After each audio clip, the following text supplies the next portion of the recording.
चीनच्या लष्करामध्ये सध्या मोठ्या प्रमाणावरती असंतोष आहे. चीनचे अध्यक्ष शी जिनपिंग यांचं लष्करावरचं नियंत्रण कमी होतंय की काय, असा सुद्धा आता लोकांना संभ्रम निर्माण झालेला आहे. गेल्या महिनाभरात शी यांचं दर्शन कोणालाही झालेलं नाही. आणि दुसरीकडे लष्कराबाबत त्यांनी घेतलेल्या भूमिकांवरून हळूहळू कम्युनिस्ट पक्ष, लष्कर आणि कम्युनिस्ट पक्षाची लष्करविषयक जी समिती आहे त्यांच्यामधला विसंवाद हा आता मोठ्या प्रमाणावरती लोकांच्या पुढे यायला लागलेला आहे. त्यामुळे बलाढ्य चीनचं लष्कर हे जे एक मिथ तयार झालेलं आहे, तर त्याला धक्का देणाऱ्या या घटना सगळ्या समोर येत आहेत.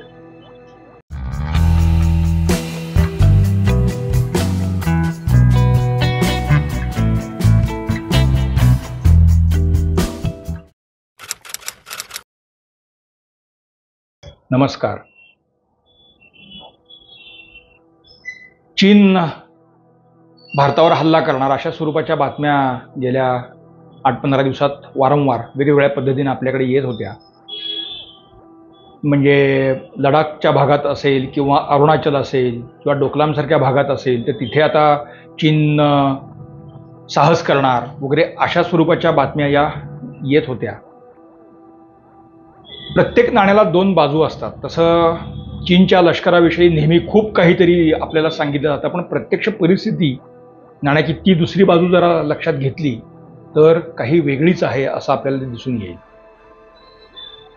म्हणजे PLA डेली नावाचं एक लष्कराचं एक खरं ॲक्च्युली मासिक आहे. ते दर महिन्याला त्याच्यामध्ये बऱ्याच गोष्टी येत असतात.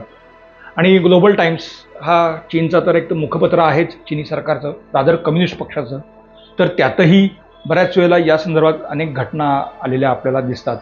फक्त त्याचे अन्वयार्थ जर योग्य पद्धतीनं लावले तर चीनच्या लष्करामध्ये आत्ता नेमकं काय सुरू आहे, त्यांचा माइंडसेट काय आहे आणि कुठली आव्हानं समोर त्यांच्या आहेत हे आपल्याला त्यातून नक्की कळू शकतं.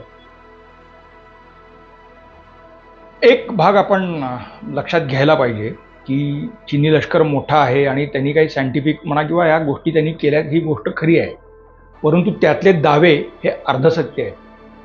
एक DF-17 नावाचे त्यांनी एक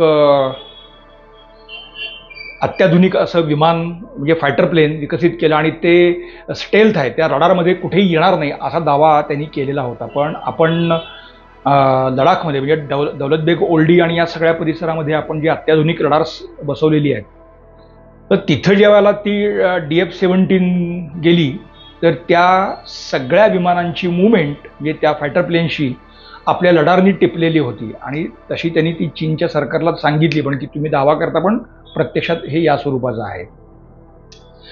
गेल्या वर्षी साधारणपणे सप्टेंबरच्या सुमारास तैवानच्या समुद्रामध्येच म्हणजे त्या भागामध्ये पीत समुद्रामध्ये चीनची एक नव्यानं बांधली गेलेली न्यूक्लिअर सबमराईन म्हणजे अणुइंधनावर चालणारी पाणबुडी जी आहे, तर ती ड्युबियसरित्या म्हणजे त्याच्यात काय झालं कोणालाच माहिती नाही, पण ती बुडाली. त्याच्यावरचे जे खलाशी अधिकारी वगैरे सगळे जे होते तर तेही बुडाले. मुळात ती पाणबुडी आधी मिसिंग आहे असंच येत होतं, पण ती कुठे मिसिंग आहे तर त्याचं लोकेशन काही दिलं जात नव्हतं. आणि नंतर मग हळूहळू पण जपानच्या दिशेने थोडं तो एक ते जे काही आण्विक सगळं हे येतं तर त्याच्यामुळे जपाननी पहिला प्रोटेस्ट नोंदवायला सुरुवात केली आणि नंतर चीननी मान्य केले की हो आमची पाणबुडी बुडालेली आहे. मात्र त्या संदर्भामध्ये पुढचे कुठलेही डिटेल्स हे त्यांनी काही मुळात दिलेले नाही आहेत. तिसरं आपण आत्ता जर लेटेस्ट बातमी आहे की चीनची एक खाजगी कंपनी, आता ती खाजगी वगैरे असं काही कंपनी नसते, कम्युनिस्ट पक्षांनीच त्यात पैसा घातलेला असतो, पण एंटिटी खाजगी दाखवतात. तर तशी जी एक अवकाश कार्यक्रम करणारी एक खाजगी कंपनी आहे, काहीतरी स्पेस वगैरे तिचं नाव आहे, पण तिचं तियानलिंग नावाचे एक अत्याधुनिक रॉकेट त्यांनी बनवलेलं होतं आणि त्याचं म्हणजे त्या अवकाशात प्रक्षेपित करायचं आणि मग तो आमचा कार्यक्रम कसा सक्सेसफुल आहे. म्हणजे तिथे अमेरिकेत जे काही स्पेसएक्स किंवा या कंपन्या 15-20 वर्ष तिथे संशोधन करतायत आणि त्यांचं म्हणणं, त्यांच्या मतानुसार त्यांना सुद्धा अपेक्षेच्या निम्मसुद्धा यश अद्याप या सगळ्या संशोधनात आलेलं नाही. पण मग अशी टेक्नॉलॉजी रिव्हर्स इंजिनिअरिंग करून चीननं या स्वरूपाचं एक रॉकेट बनवलेलं होतं आणि चाचणीच्या टप्प्यामध्ये ते रॉकेट उडालं आणि गोंगई शहराच्या परिसरात ते सगळं त्यांचं ते संशोधन सुरू होतं आणि ते रॉकेट उडालं. सुदैवाने ते जे उडालेलं रॉकेट होतं ते सुदैवाने त्या पर्वतीय भागामध्ये तिथे कोसळलं. त्याला लागूनच नागरी वस्ती आहे. जर ते तिथं पडलं असतं तर तिथे मोठा अनर्थ झाला असता. म्हणजे त्याचे डिटेल्स खूप वेगळ्या वेगळ्या स्वरूपाचे आहेत, पण म्हणजे त्या संशोधनाच्या पातळीत तुम्हाला किती पद्धतीनं लक्ष ठेवावं लागतं, तर त्याच्यात कुठलेही नॉर्म्स इथे पाळले गेले नाहीत आणि त्यामुळे ती दुर्घटना झाली हेही आता उघडकीस येतं आहे. मी काही या घटना थोड्या यासाठी सांगतो आहे की एव्हरीथिंग इज नॉट संडे. म्हणजे ते जे दावा करतात तेवढंच सगळं तिथं काही आलबेल आहे किंवा हे नाही. टेक्नॉलॉजिकल ॲडव्हान्समेंट्स आहेत, पण त्याला छेद देता येण्यासारखी सुद्धा परिस्थिती एक बेसिकली आहे. पण चीनच्या लष्कराची म्हणजे PLA, आता चिनी लष्कर असं जेव्हा आपण म्हणतो, खरं माझं त्याला आक्षेपच आहे. कम्युनिस्ट पक्षाचं लष्कर म्हणजे पीपल्स लिबरेशन आर्मी ही कम्युनिस्ट पक्षाची एक विंग आहे. तर ते कम्युनिस्ट पक्षाचं जे हे लष्कर जे सगळं आहे, शी जिनपिंग यांनी गेल्या वर्ष दीड वर्षामध्ये एकूण पक्षात आणि पक्षातल्या सगळ्या यंत्रणांमध्ये ज्या पद्धतीनं सुधारणा सुरू केलेल्या आहेत, सुधारणा म्हणजे त्यांचे विरोधकांचे काटे काढायचा कार्यक्रम सुरू केला आहे आणि प्रत्येकाला भ्रष्टाचार या एकाच कारणावरून हटवलं जातं आहे. चीनचे 2 संरक्षण मंत्री गेल्या वर्षभरात बदललेले आहेत.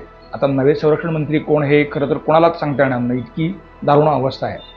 पण आधीचे जे होते वेई फेंग हे आणि नंतर ली शांगफू, हे ली शांगफू अचानक गायब झाले आणि नंतर मग असं कळालं की त्यांना अटक केली गेलेली आहे आणि त्यांना आता तुरुंग, हे दोघंही संरक्षण मंत्री त्यांचे तुरुंगात आहेत आणि त्यांच्यावरती बेसिकली भ्रष्टाचाराचे आरोप ठेवले गेलेले आहेत. आता या ली म्हणजे शांगफू यांचं काय मत होतं, म्हणजे त्यांना असं अचानक का हटवलं गेलं, त्याचे वेगवेगळे म्हणजे ग्लोबल टाइम्समध्ये एक वेगळं कथन आलेलं आहे, त्या पीपल्स डेलीमध्ये एक वेगळं कथन आलेलं आहे. पण बेसिकली ते सगळं जर समअप केलं तर असं आहे की शी जिनपिंग यांच्या धोरणांना ली शांगफू विरोध करत होते, हा त्यातला एक मतितार्थ त्यातून बाहेर येतो आहे. म्हणजे ज्या रॅपिड पद्धतीनं शी जिनपिंग हे वेगवेगळ्या देशाच्या वेगवेगळ्या भागामध्ये फ्रंट्स ओपन करतात. म्हणजे एकीकडे तैवान असेल, आता मध्यंतरी म्हणजे जूनच्या मध्यामध्ये चिनी लष्करानं अचानक फिलिपिन्सच्या समुद्रामध्ये जाऊन तिथे गडबडगुंडा केला, तिथे हल्ले केले. म्हणजे ते सगळं प्रकरण भयानक आहे. तर असे फ्रंट्स जर एकदम चहूबाजूनी ओपन केले गेले, म्हणजे तुम्ही एकदा पॅसिफिकमध्ये तुम्ही 2-3 फ्रंट ओपन करणार, तैवानमध्ये तुम्ही एक फ्रंट ओपन करणार, मग इकडे अरुणाचल असेल किंवा लडाख असेल, म्हणजे शिंजियांग हा त्यांचा जो प्रांत आहे त्या भागात, तर एवढ्या विस्तृत प्रमाणावरती जर तुम्ही फ्रंट ओपन करायला गेलात तर लष्कर आणि म्हणजे नौदल असेल किंवा हवाई दल असेल किंवा हे, तर लष्कराला इतके फ्रंट्स एका वेळेला हँडल करणं शक्य नाही. त्यामुळे जे काही निर्णय घ्यायचे स्ट्रॅटेजिकलीच घेतले गेले पाहिजेत, यासाठी ली शांगफू हे अडून बसलेले होते. पण ते शी यांना पटलं नाही आणि मग अर्थात त्यांना तुरुंगात टाकलेलं आहे. आणि आता या दोघाही संरक्षण मंत्र्यांना फाशी कदाचित सुनावली जाईल, त्या निर्णयापर्यंत शी आलेले आहेत असं सांगितलं जातं. आणि त्याच्यामुळे पॉलिट ब्युरोचा जो मिलिटरी विंग आहे, म्हणजे ते सगळं काम पाहणारी जी त्यांची यंत्रणा आहे, तर त्याच्यामध्ये प्रचंड नाराजी आहे.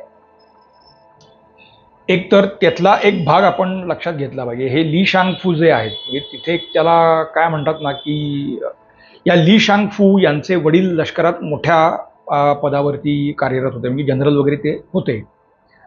त्यांचे आजोबा सुद्धा कम्युनिस्ट पक्षामध्ये फार मोठ्या पदावरती म्हणजे पॉलिट ब्युरोमध्ये ते गेलेले होते. म्हणजे अशा लिगसीतला हा ली शांगफू हा गृहस्थ आहे. तर अशी ज्यांची लिगसी असते यांच्यावरती कारवाई करताना नेहमीच तिथल्या म्हणजे पदाधिकाऱ्यांना विशेष काळजी घ्यावी लागते, कारण त्याच्यातनं पुन्हा काही असंतोष किंवा काही वेगळे प्रवाद निर्माण होतात आणि ते मग पक्षाला आणि सत्ताधाऱ्यांना झेलावं लागतं. आता शी यांनी हा निर्णय घेतल्यामुळे अर्थात PLA मध्ये त्याचा एक रिॲक्शन उमटलेली आहे आणि पक्षाच्या पॉलिट ब्युरोमध्ये सुद्धा त्याच्यामुळे खळबळ उडालेली आहे. गेल्या महिनाभर शी कोणालाच दिसले नाही. त्यांच्या पत्नीला म्हणजे ती खरं तर निवृत्त व्हायला पाहिजे होती लष्करातून, पण तिला पुन्हा 5 वर्षाचं एक्सटेन्शन दिलेलं आहे आणि आता चायनीज मिलिटरी कॉम्प्लेक्स म्हणजे सगळं लष्कराच्या सर्व यंत्रणांची प्रमुख म्हणून तिच्याकडे आता जबाबदारी दिलेली आहे. वस्तुतः मिलिटरीचे संपूर्ण अधिकार हे म्हणजे पॉलिट ब्युरोच्या म्हणजे महासचिव पण ते आहेत आणि त्याच्याबरोबर लष्कर प्रशासन हे सगळे अधिकार शी यांच्या हातात आहेत.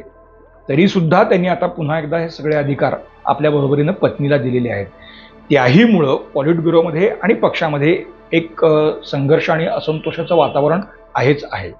मग शी यांना हे सगळं हँडल होत नाही आहे का? त्यांना पक्षातून किंवा पॉलिट ब्युरोतून कोणी विरोध करतंय का? आणि मग तो विरोध मोडून काढायसाठी ते पत्नीला पुढं करतायत का? असा सुद्धा प्रश्न आता तिथे उपस्थित केला जातो आहे. बरं, हे एका बाजूला. आता शी यांनी गेल्या 4 महिन्यामध्ये मोठ्या प्रमाणावरती लष्करात फेरबदल म्हणजे अधिकाऱ्यांच्या आदल्या-बदल्या केल्या. आता त्याचं स्वरूप सुद्धा खूप गमतीशीर आहे. म्हणजे या माउंटन रेंज, तिबेट, या सगळ्या भाग, तिबेटमध्ये हा सगळा तिबेटन म्हणजे माउंटन रेंज आहे त्यांच्यासाठी ऑब्व्हियसली.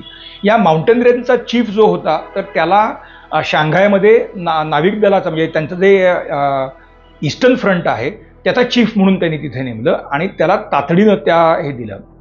ईस्टर्न चीफ जो होता तर त्याला गोबीच्या वाळवंटात म्हणजे शिनजियांगमध्ये त्याला डेप्यूट केलं गेलं. शिनजियांगच्या माणसाला एकदम युनान प्रांतात म्हणजे आग्नेय आशियाच्या तोंडावरती आणून बसवलं. आणि आता शिनजियांगचा जो प्रमुख असेल किंवा तिबेटमधले जे प्रमुख आहेत तर गेल्या 6 महिन्यामध्ये वारंवार हे कमांडर्स बदलले जात आहेत. तर या बदल्यांमुळे सुद्धा म्हणजे आता माउंटन रेंजमध्ये ज्याला गती उत्तम आहे तो या माउंटनस रिजनमध्ये लढायचं कसं हे ज्याला अतिशय उत्तम कळतं त्याला तुम्ही समुद्रावर नेऊन बसवलं तर त्याला त्या गरजा समजणार कधी आणि तो तयारी करणार कशी, असे प्रॅक्टिकल सुद्धा अनेक इश्यूज त्यातून निर्माण झालेले आहेत. त्यामुळे त्याही पातळीवरती मुळात एक लष्करामध्ये की अचानक बदली होते, अचानक एक माणूस ज्याचा संबंध नाही अशा दुसऱ्या जागी त्याला जावं लागतं आणि कामाचं स्वरूपही बदलतं. मग अशा ह्याच्यात त्याला एक त्याचा रिझल्ट द्यायचा आहे आणि 2 महिने 4 महिन्यात असा रिझल्ट जगात कोणी देऊ शकत नाही. परंतु हे गेल्या 6 महिन्यामध्ये अशा स्वरूपांच्या बदल्यांचं सत्र सुरू झाल्यामुळे PLAमध्ये त्याच्यावरून सुद्धा आता मोठ्या प्रमाणावरती असंतोष आहे. रॉकेट फोर्स हा PLAचा एक महत्त्वाचा घटक आहे. रॅपिड ॲक्शन फोर्स असं त्याचं एक सगळं हे आहे आणि तो खूप म्हणजे कमांडो आणि यांनी अत्याधुनिक सगळ्या यांनी त्या रॉकेट फोर्सची सुद्धा मोठ्या प्रमाणावरती अदलाबदल केली गेलेली आहे आणि त्याचे 2 चीफ आहेत त्यांना परत भ्रष्टाचाराच्या आरोपावरून तुरुंगात डांबलेलं आहे. म्हणजे शी आणि पॉलिट ब्युरोच्या अनेक सदस्यांचे म्हणजे जे अगदी महत्त्वाच्या समित्यांवरती प्रमुख आहेत त्यांच्या सुरक्षेची जबाबदारी सुद्धा त्या फोर्सकडे असते. त्यामुळे आता जेव्हा या चीफना बदललं गेलं तेव्हा लष्कर त्याकडे बघतं आहे ते कसं तर ते म्हणजे हे प्रमुख आणि शी यांच्यामध्ये पुन्हा काही तणाव निर्माण झाले का असा सुद्धा प्रश्न हा बेसिकली निर्माण झालेला आहे. त्यामुळे एक चित्र आत्ता समोर येतं आहे ते अशा स्वरूपाचं आहे. आणि एक उल्लेख इथे आवर्जून करायला पाहिजे. PLA डेलीमध्ये एक लेख हा 2 महिन्यांपूर्वी आलेला होता. अतिशय म्हणजे सांभाळून लिहिली गेलेली भाषा होती परंतु त्या लेखाचा सूर असा होता की चिनी लष्कर आत्ता कोणताही साहसवाद करण्याच्या तयारीत नाही असा त्याचा सूर. म्हणजे अगदी इतक्या मग साहसवाद म्हणजे काय की कोणावरही हल्ला करणं किंवा युद्ध करणं तेवढी आत्ता तरी PLAची क्षमता नाही. क्षमता इन द सेन्स की ज्या पद्धतीनं ते सगळं तुमच्याकडे असायला पाहिजे.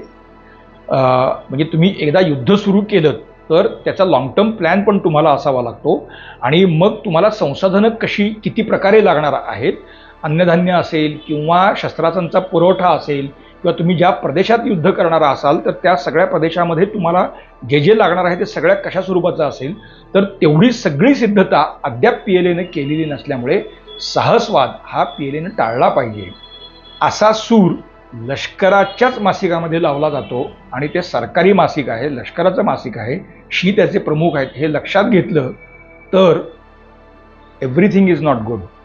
लष्करामध्ये सुद्धा अद्याप शी यांच्या धोरणाविषयी नाराजी आहे, ती वाढती आहे हे दिसतं आहे.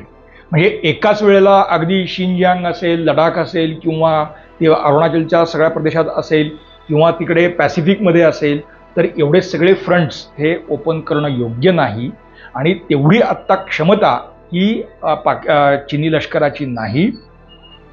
त्यापेक्षा लष्कराने सिद्धतेवर भर द्यावा असा सूर मुळात त्यांचेच जे काही फ्रंट्स आहेत ते लावत आहेत.